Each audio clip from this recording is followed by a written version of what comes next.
So இந்த வீடியோவில் நம்ம மாருதி சுசுகி SL6 பற்றி தான் பார்க்க போகிறோம். ஸோ இது வந்து 2023 2024க்கும் 3க்கும் என்ன இல்லை மைல்டு டிஃப்ரென்ஸ் தான். ஸோ அதனால தான் இந்த கார் எடுத்துக்கிறேன்.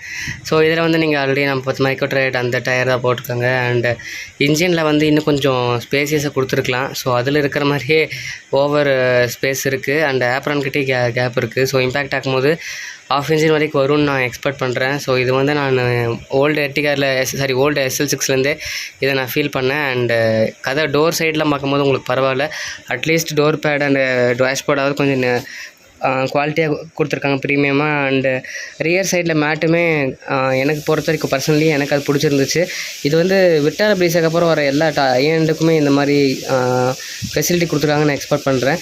அப்படியே நீங்கள் இன்டீரியரில் போனீங்கன்னா மோஸ்ட்லி உங்களுக்கு தெரியும், அந்த சுவிட்ச் காம்பினேஷன் இருக்கட்டும், அந்த பட்டன்ஸு எல்லாமே ஓரளவுக்கு மிட் ரேஞ்சு கொடுக்குறதா அந்த ஃபீல் தான் எனக்கு இருக்குது.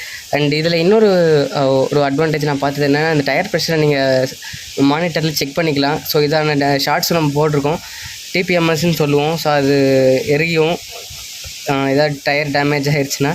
ஸோ அதையும் நீங்கள் நோட்டீஸ் பண்ணிக்கலாம். நான் வந்து சேம் ஆக்சுவலாக நான் 5.2 எனக்கும் இது கம்ஃபர்டபுளாக இருந்துச்சு. அண்ட் செகண்ட் நான் நோட்டீஸ் பண்ணது வந்து பார்த்திங்கன்னா சீட்டில் இருக்கிற வென்டிலேஷனு. ஸோ இது வந்து டாப் எண்டில் தான் வரும்.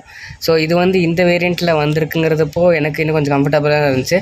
பட் இதில் இன்னொன்று நான் நோட்டீஸ் பண்ணது என்னென்னா, 2022க்கு அப்புறமே வந்து i2 ஆட்டோமேட்டிக்கில் வந்து இந்த படல் ஷிஃப்ட்னு சொல்லிட்டு ஒரு கியர் கொடுத்துருக்காங்க. ஸோ அது ரொம்பவே நல்லாயிருக்கும் அந்த கியரில் நீங்கள் வண்டி ஓட்டுறது. பட் அது வந்து மேனுவல் மோட்டில் மட்டும் தான் ஒர்க் ஆகும். அப்படியே நீங்கள் அண்டரில் செக் பண்ணிங்கன்னா உங்களுக்கு அந்த ரெகுலராக வர SL6 அந்த மாடலில் வர மாதிரி தான் இருந்திருக்கு. ஃபேன் ரேடியேட்டரை வந்து இன்னொரு எக்ஸ்ட்ரா ஃபேனை கொடுத்துருந்துருக்கலாம். இன்னும் கொஞ்சம் i2 க்ளோஸாக கொடுத்துருக்கலாம். பின்னாடி பார்த்தீங்கன்னா டீசல் டேங்க்கு கொஞ்சம் ஹெவி ஷீல்டு கொடுத்துருந்துருக்கலாம். ஸோ இந்த மாதிரி கொஞ்சம் ஃபெசிலிட்டி நான் இருக்குன்னு நான் ஃபீல் பண்ணுறேன். Overall okay.